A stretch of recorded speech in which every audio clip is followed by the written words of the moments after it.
Okay, good morning, and thank you for joining us here today. And first, I would like to acknowledge all of those who are standing up here with me. Today, I'm joined by our Monroe County Commissioner of Public Health, Dr. Michael Mendoza, the Monroe County Deputy County Executive for Health and Human Services, Corinda Crosdale. I'm joined by the Greece Town Supervisor, Bill Rylick, the Irondequoit Town Supervisor, Dave Seeley, and Vinny Esposito from the Governor Cuomo's regional office. We're also joined by the Greece Central School District Superintendent, Kathy Groutman, Dr. Robert Mayo, the Chief Medical Officer and Executive Vice President of Rochester Regional Health, Dr. Manuel Matos, Chief Medical Officer of Unity Hospital, and Dr. Michael Apostolakis, Chief Medical Officer from the University of Rochester Medical Center. This morning, I am announcing that I have declared a state of emergency in Monroe County as a result of our second confirmed case of COVID-19. In the coming days and weeks, this will allow for the flexibility and quick decision-making necessary that will allow me to continue to fulfill my biggest responsibility, which is keeping this community safe. We first learned of the second case last night, and I must begin by again thanking Dr. Mendoza and his team of hardworking men and women at the Public Health Department. They are working tirelessly around the clock. They are working diligently, carrying out the critical work that informs all of the decisions we will make as a community. And last night was no different. They worked throughout the night to begin this new investigation and take on the painstaking task to contact tracing for this new individual. Our community is fortunate to have such an incredible, dedicated team in place. Before I hand this off to Dr. Mendoza to provide you with the clinical details of what we know and what we are doing, I want to take a step back for a moment. This is uncharted territory. As a community, we have never faced something like this in our lifetimes. I know that people are afraid and unsure about what is going to happen next, and that's okay. But what you see around me, this is Monroe County doing what we do best. We're coming together. We're working side by side with partners from across our area. This is something that communities are dealing with all over the world, and we are no different. We're taking this incredibly seriously, and I firmly believe that we, as a community, have an opportunity and a responsibility to come together and support one another. This is not a time for fear or panic. This is a time to help and care for one another, and most especially the more vulnerable people around us, our elderly and at-risk residents. I implore all of you to follow the medical advice that you've been hearing and will again hear today. Wash your hands often. If you can't, use hand sanitizer. Stay at home if you're not feeling well. Practice social distancing. Cough and sneeze into your sleeves, and call your healthcare provider if you're experiencing any symptoms. If you have elderly or vulnerable neighbors, please check on them. Make sure they have access to the care and supplies that they need. And if they don't, do what you can to help them stay safe and healthy too. Let's remember, this is how we as a community can come together. This is a moment that isn't about you and me. It's about the most vulnerable members of this community. This is new for our community. Things are going to be different for a while. We must be patient, and we must work together to keep our families and our community safe. I imagine a lot of you are going to have questions about school closings, and things are moving fast. We just learned about this case last night. Part of the reason why I'm declaring the state of emergency today is because I'm having conversations with school superintendents in the coming hours and days, and we want to be able to make decisions to act quickly. I also imagine there's going to be many other questions here today. I'll be honest with you. We're probably not going to have all of the answers yet. But what I can promise you is that our team will continue, and all these providers and all these experts we're standing here today, and experts across this community, are going to be working together to provide you with the most accurate, up-to-date information we have as quickly and as responsibly as we can share it. We're going to get through this, and we are going to get through this together. With that, I'm going to turn this over to Dr. Michael Mendoza. Good morning, everyone. Again, I want to thank you for being here, for helping us to amplify the important messages that we're about to share with you today. Late last evening, we learned of the second confirmed case of COVID-19 in our community. We know that this is a woman in her 60s. She's currently hospitalized in stable condition at Unity Hospital. And we began the very detailed process of contact tracing, which means looking through all of the individuals that this person may have come into contact with to try to understand both her risk, the risk to her immediate friends and family, and obviously the risk to the larger community. Our investigation is still in its very early stages, but I can tell you that as of this moment, we have not been able to find a travel-related risk factor that explains how this individual has contracted this infection. And so therefore, I believe this is our first example of local transmission here in Monroe County. Again, our goal is first and foremost to protect the health and safety of our public. And that begins first by understanding how the individual might have come in contact with this infection, so that, again, we can help her to stay healthy, help her family to stay healthy, as well as to ensure that we can do everything possible to keep the community healthy. So in doing that, the first thing we must understand is the clinical course of the individual who we know to be confirmed with this infection.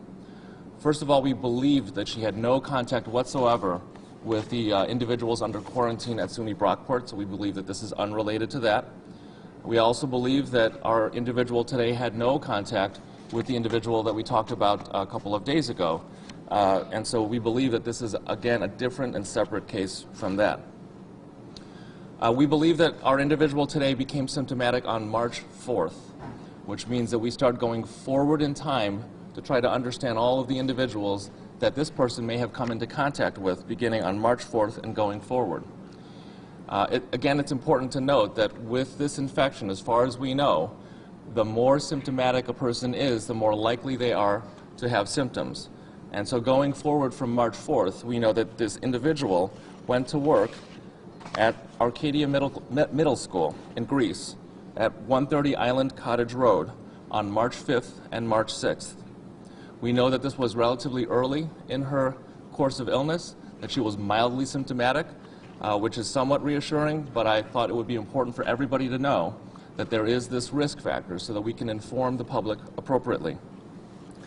Given that the last contact that this individual had with the student body of Arcadia Middle School, we believe that all of the students in that school, as well as all of the staff and faculty, must follow their symptoms for the 14 days following, which would therefore end on March 20th. We are, again, currently in the middle of our investigation trying to understand all of the other places that this individual was in our community. We know that she was beginning to feel less well, and so her exposures in the community decreased in the coming days, but we will be talking to her again today to try to understand any other identifiable risk factors that we might be able to offer you that will give you some guidance as to how to understand your own personal risk. The next step in contact tracing is going back in time, prior to when the individual became symptomatic, to see if we can understand where this individual may have contracted this infection. And again, we're in the early phases of our investigation, but as best that we can tell, one potential risk was that we believe that she went to church on March 1st at the St. Joseph Ukrainian Church in Irondequoit. I had the opportunity to speak with Pastor Weiner just now on the phone. I am very impressed by all of the precautions they have been taking at this parish, and they continue to take these precautions at this parish. I only mention this because it is a possible source of this infection for our individual. So with that, I know many people have questions about school closures, so I want to spend a few moments talking about school closures in general, and then offer some guidance to how we might apply what we know to the situation today. School closures are an excellent example of social distancing. They allow students to remain at a further distance from one another. We know that that is an important way to mitigate the spread of an infection throughout a community.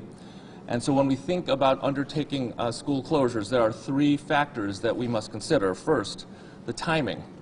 When do we conduct a school closure? Second is the duration. For how long do we implement a school closure? And third, the purpose. There are various purposes that one might want to achieve in undertaking a school closure. So let's start with the last reason, the purpose. Why would we undertake a school closure? First would be cleaning. To clean the premises, to make sure we've done everything we could to disinfect, to try to decrease the risk of spread in the immediate term. Absenteeism, if there are too many people who are ill that we cannot conduct business or teaching in a school, that would be a reason to close a school. And finally, and most importantly, is community mitigation, to try to reduce the spread of a virus through a given community. A second consideration is the duration. How long do we keep a school closed? One might undertake a short-term closure, again, to clean the school, or a longer-term duration to try to prevent the spread of the infection. And finally, and the most difficult perhaps, is timing. When do we decide that we think it's appropriate to close a school? The first consideration here is when is it relative to when we think there is local transmission in a community? Obviously, if there is no evidence of local transmission, there would be no reason to close a school. So, for example, last year when we had evidence of measles in this community, we had no evidence that there was local transmission, so closing a school last year would not have been appropriate. Given the circumstances that we have now, we are beginning to believe that we do have local transmission, so I do think it is important to consider school closures. Another important consideration with regard to timing is at what point do we feel prepared to manage the unintended consequences of closing a school. So, for example, if we close a school down and parents and the community are not ready to provide daycare, and all of the students all congregate at a church or a daycare center, we actually haven't accomplished anything, because we've taken them all from a proximate setting in their school and we've simply relocated it to a different setting. Along the notion of daycare, if parents are not yet prepared and the plan for daycare is to call grandma or grandpa to come take care of their child, we are potentially putting a more vulnerable group of our community at risk for this infection. And finally, we need to look at the external community. You know, what might the students do when they're not in school? Again, if they're going to the Museum of Play or to the zoo or to a sporting event, we would not necessarily have accomplished anything. So we need to make sure that we're cognizant of those factors as well. Obviously, we need to think about the schools and the impact on the educational program. We need to think about the impact on food, access to food. Many of our students receive food and other benefits by going to school. So we need to remember that there are other unintended consequences to closing down the school. And finally, and perhaps very important in this instance, is the impact on the workforce. If we have students staying at home, and therefore parents are staying at home, we have to ask ourselves, what do the parents do for work? And in this community, many of our parents work in the healthcare field. And so there may be an unintended consequence to closing schools down by potentially diminishing the workforce in our healthcare facilities. But given all of this knowledge that we know, and given what we have seen so far in the last 12 hours, it is my recommendation to the Greece Central School District to close Arcadia Middle School until March 20th. We will have further conversations about closing the schools, and while we do so, I want to call on all schools to continue this conversation, to consider all of the factors that I've just reviewed here, to engage in conversation with your parents, your communities, your faculty and staff, so that we can close schools, not if, but when we close schools, that we do so in a responsible and thoughtful fashion. I also want to encourage parents to think about what would the plan be for having your children not in school. What would the plan be for daycare? What would the plan be for the activities? Is there anything that we can do to prepare for that so that when and if this happens, we are prepared? And finally, I want to encourage my colleagues in healthcare to think about the impact on their workforce. If we have many of our team members or employees in healthcare potentially affected by the school closure, we're going to have to make some preparations in the healthcare setting to make sure that we have the adequate capacity to take care of people who are ill. So looking ahead, I want to encourage the public again to prepare. The way we combat fear is with facts, and we know that hand washing, not touching our face, coughing into our sleeve, all of the recommendations that you heard from our county executive still hold true today. Environmental precautions. We just learned a couple of days ago that there may be evidence that this virus lives on surfaces for up to 3 days. And so we want to make sure that we do everything we can to disinfect, particularly surfaces that are in constant contact with people's hands, like doorknobs and railings, hand railings and elevator buttons and so forth. Again, I want to reiterate the importance of social distancing, looking at mass gatherings, reconsidering any gathering that is of 50 people or more. Those, again, are very important ways that we can mitigate the spread of this infection.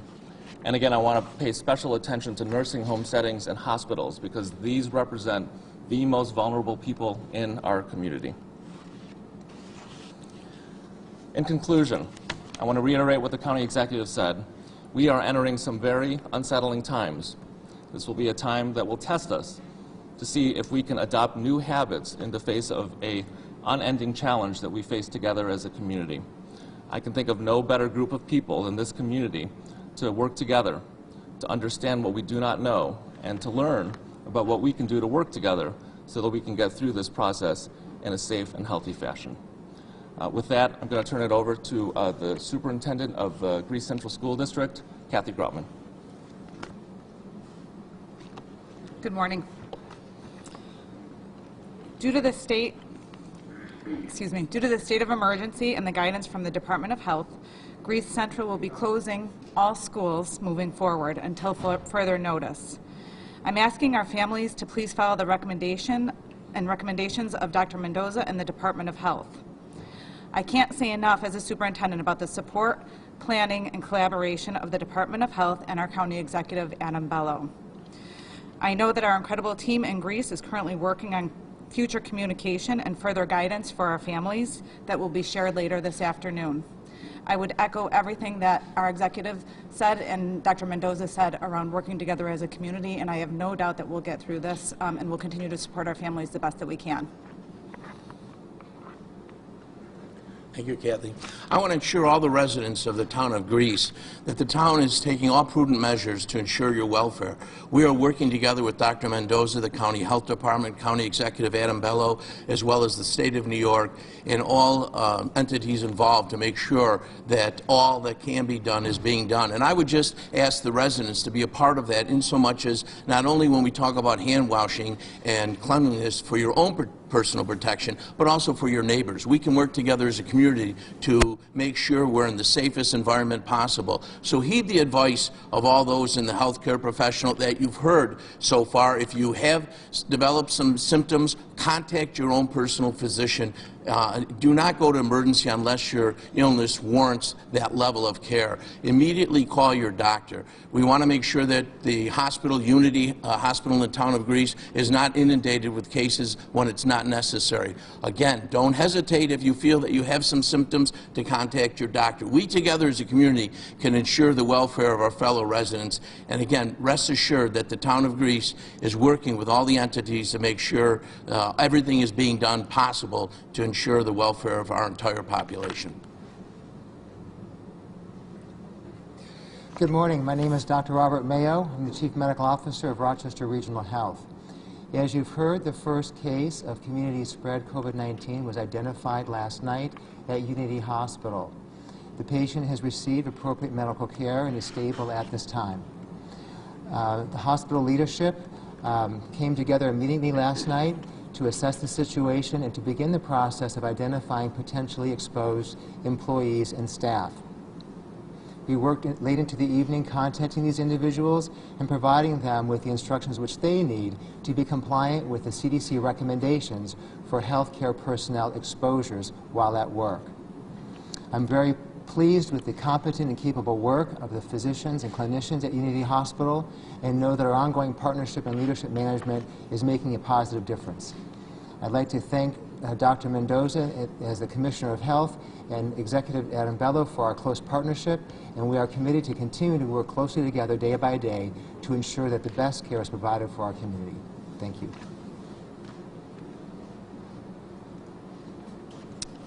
I'm Dr. Michael Apostolakis. I'm Chief Medical Officer for the University of Rochester Medical Center. Since the novel coronavirus became a public health concern, UR Medicine System, along with the County Health Department and State and other officials, as well as our partners at Rochester Regional Health System, have been working hard to prepare for this impending pandemic. It's important to remember that the large majority of COVID-19 patients are not serious. The patient we told you about Thursday that was tested at Highland is still in isolation at home and doing well. None of his roommates are showing any signs of infection. That will be the case for the majority of the cases in Monroe County. For most patients in a reasonably good health, the symptoms will be mild. They'll have cold or symptoms similar to the mild flu, not requiring extensive treatment. As with the flu, the people at most risk for serious infection are elderly and immunocompromised patients. When patients with COVID-19 do require inpatient care, Strong Monroe Hospital, Highland Hospital, Rochester Regional, RGH that is, and Unity are prepared for this pandemic. We treat patients with infections every day. We know how to keep our patients safe and our staff safe. We use CDC guidelines, and most COVID-19 patients can now be cared for in private rooms only. With all the news reports and social media activity around COVID-19, people are asking us where they can get accurate information. I'd like to use this opportunity to ask the media to help with this by publicizing a few key resources. For detailed information about the disease, its symptoms, and what is happening nationally, the CDC website is the best source. To ask any general questions about coronavirus and what is happening in our state, the New York State Department of Health has an excellent hotline that's answered 24 hours a day. For Monroe County residents who have concerns or questions, Dr. Mendoza's office has excellent website, phone number, and email address. For you, our medicine patients concerned that they might have COVID-19, we have a special website with information about what to do. The most important message you'll hear on all these sites is that people who think they have COVID-19 need to be screened by a healthcare professional before going to a doctor's office, an urgent care, or the ED. And let me repeat that because it's so important. People who think they might have COVID-19 need to be screened by a healthcare professional before going to the doctor's office, an urgent care, or the emergency room. The vast majority of people who have a fever and sore throat do not have COVID-19. With a few screening questions, health professionals can help understand if there's risk and whether you need to be tested. If people do need to be tested, we have dozens of UR Medicine's locations that can safely evaluate you and take the sample for testing, including many of our UR Medicine primary care offices and all our urgent care locations. There are 2 state labs that are able to process these tests in a matter of hours, and by next week we expect to be processing tests in our central UR Medicine labs. Details about that will come out later this week. But the media can help us by emphasizing that no one should simply show up at a doctor's office or urgent care or emergency room and expect to be tested. Please call or email your personal physician's office or one of our resources first. Thank you. Okay. Thank you, Doctor. And now we have time for a few questions to any of the folks who are up here can answer your questions. Yeah, first off, I'd like to give a shout out to all the medicine here, all the doctors, we don't see at these press conferences for doing everything. Quick question, we're hearing that this woman who now has the second case of coronavirus, and this will be geared toward Dr. Mendoza, is potentially a nurse within the middle school. Can you confirm that, just so parents can be aware watching this of who their children may have come into contact with? So I can confirm that she is not a nurse, and I will confirm that she is an employee of the school, but out of respect for her privacy, I will not disclose anything further. I think the most important message is to know that she does work in the school, and that people need to understand that and use that fact to assess their own risk. This is for you or Bello, what time did you guys actually know about this woman, and why wait until 10:58 to notify the public? We learned about this individual around 7 p.m. last night. I'm sorry, when? Around 7 o'clock last night. And so why wait until right before 11 to notify us? There's a lot of investigation that we need to undertake first. Understanding even the very basics of how this individual might have caught the infection. Our first and foremost goal is to ensure the safety of the public. And in so doing, we contacted probably 24 people last night to ascertain if there was anybody in our community who was potentially symptomatic also. And if that was the case, and currently we do not believe that is the case, we would have gone out and visited those individuals in their homes last night to put them under isolation. So I can appreciate the desire to understand the information, and at the same time we want to make sure that we're sharing information that's accurate and appropriate. Can you go back to the identified, I believe, service in St. Joseph's in Run Point on March 1st as a possible location where she could have acquired the virus? You know, at this point we're very early in our investigation, but I did want to disclose that as a possibility. And why would you think that? Well, based on the fact that it was several days before she became symptomatic, and that's roughly concordant with what we know about this virus.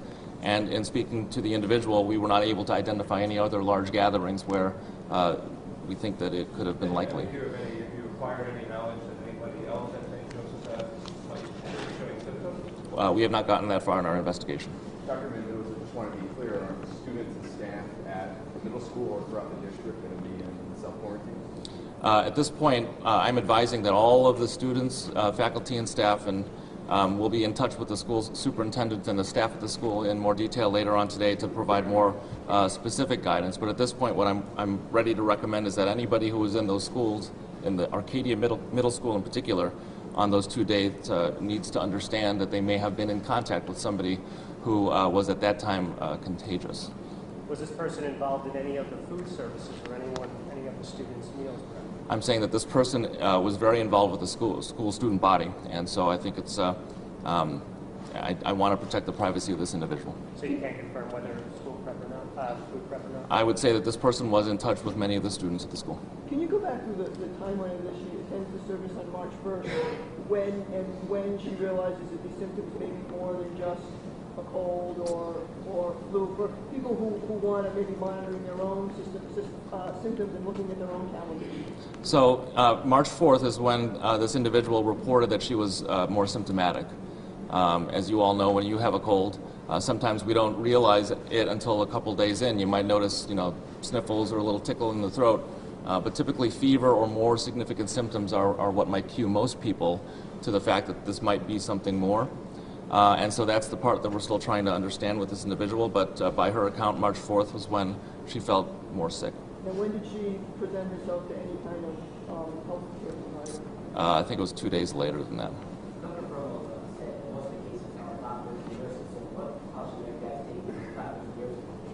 Our healthcare workforce is absolutely critical, particularly during a time like this. In healthcare settings, we utilize universal precautions, and so whenever we see an individual, we will take whatever precautions necessary given the clinical presentation for that individual.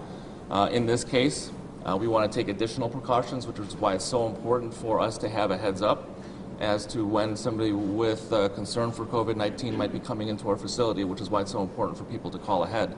And in this case, we'll don additional protective equipment, again, to protect our workforce. Now, what I will say is the greatest vulnerability to our healthcare workforce are the staff themselves. We need to ensure that our hospital staff, doctors, nurses, and so forth do not come to work sick. That is just as important as in healthcare as it is in any other field. And then again, the patients themselves. But a patient who we know to be ill is relatively easy to prepare for. It's those unannounced visits that we have to be very careful about. Dr. Mendoza, if I get heard correctly, she first went to a doctor or some provider on March 6th? Yes. If that's correct, why did it take a whole week to find out that she, what explains the whole week gap before you got that back? I haven't had a chance to review the medical record, but as a physician myself, I can tell you that sometimes those early symptoms are quite vague. And so that's all I'll offer at this point. Do you know when the sample was collected from her? It would have been 2 days ago. 2 So I want to ask you, I mean, Greece is its whole, it's a very large community, but as we know, families, play dates, these communities are all intertwined. And this goes to Superintendent Profit as well. Why not look to cancel schools? I mean, based on the press conference yesterday, it was an if now, if then, when would we cancel schools? Why are we just waiting until it's in another district to then cancel that school? I wouldn't say that we're just sitting around waiting. There's a lot of precautions that are being undertaken. And as I mentioned, there are many unintended consequences to closing down a school. And I think it would be irresponsible simply just to lock the door and have the kids not come in. I think we need to be thoughtful. I think we need to understand what are all the other things that might occur as a result of taking an action that is as drastic as this. And so I would challenge the notion that we've been waiting around. We've been having multiple conversations, very difficult conversations, asking very difficult questions, because the last thing we want to do is, be the right solution to the wrong problem. And so what about other public places like libraries, rec centers, or even gyms? Is it time to consider maybe closing some of those? It has been time for some time. I think all of the people who oversee those types of facilities have been considering these questions for quite some time. But it is a balance as a community. What are the unintended consequences of closing a library? It means that people don't have access to books, and they don't have access to things that they might want to avail themselves of while they're under quarantine. And then if the consequence is that they all go to a rec center and congregate, then that would potentially not be the right idea. So those are the kinds of steps that we have to think through as a community, which is why I think it's important that we don't want to take too much time, but we don't want to make a rash decision at the same time. So having that balance, we learned about this last night, going back to the facts you provided, learned about this at 7 p.m. last night. Why wasn't there an emergency press conference when play dates happened last night and everything happened throughout the community? Why are we first learning that she was in the Arcadia district, in the Arcadia building at 10 a.m. this morning? I think a lot of parents and concerned citizens want to know that. I can appreciate that. And at the same time, again, our first responsibility is to the safety and health of individual people who we know to be at much higher risk, people who we know were in contact with this individual. And so we need to contact them first. And we are working as fast as we can. Our staff went home at midnight last night. And we're doing the best we can to inform the public of the risks that we know in a reasonable and appropriate fashion. But once it was confirmed, how come not just tell people late last night, instead of this morning? I guess I would say that I'm not sure how much would have happened between midnight and 6 a.m. today. Do you think families could have quarantined maybe their students a little bit proactively? Well, we're doing the best we can, honestly. Would you recommend that places that congregate close, places like rec centers, I know sports leagues have been canceled, recreational leagues have been canceled. Would you recommend that these places now shut down for a period of time? I would strongly encourage them to consider whether to shut down. Now, schools, attendance is dropping in schools. Parents and students are scared. So we've already seen vouchers for prep and a couple of schools shut down in the area. So do you suggest that the other school districts follow along? Is already dropping? We are going to have a conversation very shortly after this conference to entertain that question. Can you say, Dr. Mendoza, how many other tests are outstanding, waiting for results? I think last night we sent off 8 or 9. 8 or 9? 8 or 9. Were there any other confirmed or suspected cases of COVID in the hospital? Not right now, no. Do you know of any other people with symptoms potentially connected? We are not aware of anybody at this time who have symptoms related to this, but again, it's very early in our investigation. You said after the first positive case that the risk in general in the community remained low. Does this case elevate that risk in general? It certainly does. How? It increases the risk in our community. And what action should we take as a result? The actions are the same. Honestly, the most important actions that we can take are the ones that we've been talking about all along. And I think now is the time to recommit ourselves to those actions. Hand washing, staying home if you're sick, that is the most important thing. I think the temptation to minimize symptoms early in an illness is something that we need to reconsider. Often, and I think many of us in this room, very likely, will go to work thinking that we just have a little something that'll go away. I think now's the time to challenge that assumption. One more question. Quarantine in Monroe County, please. I'm sorry. How many quarantine? I don't have that number off the top of my head. Ballpark, dozens? Oh, we were at 50 the other day. The person We can on the find that. bus the news release that came out, it looked like you were tracking that person and 11 others. But were there more people on the bus? Was Rochester the end point for that? Or did you have to contact health officials in other counties for other people who were on that bus in New York? So that investigation is also ongoing. We are responsible for the individuals who get off the bus here in Monroe County, and for the remainder of that bus route, both coming in and outgoing, we refer that to the State Department of Health for mitigation. Where is this person living? This woman that is in Arcadia, what community? All right, thank you all. We have to get back to work and allow the doctor to get back to his investigation. We appreciate you guys covering this and providing this accurate information to the public. And we have additional information to provide. We will obviously provide that to the community. So thank you all very much. Where is she living? I don't think we can disclose that right now. I wouldn't be comfortable disclosing her place of residence. On the 4 people from the buses. All right, thank you all. Thank you very much. Appreciate it.